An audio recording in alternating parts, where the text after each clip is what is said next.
அனைவருக்கும் இனிய வணக்கம்.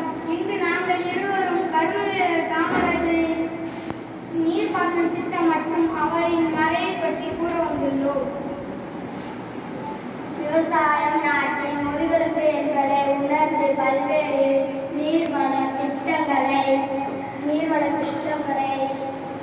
நடைமுறைப்படுத்தினார். மேட்டூர் கால்வாய் திட்டம், பவானி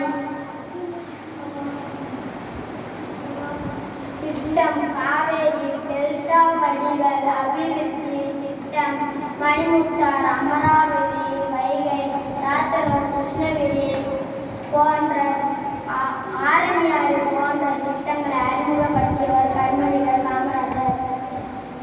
எளிமையான தோட்டத்தையும் வாழ்க்கையும் வாழ்ந்த தியாக செம்மல் கர்ம வீரர் காமராஜர் அவர்கள் அக்டோபர் மாதம் 2ஆம் தேதி 1975 ஆண்டில் உலகை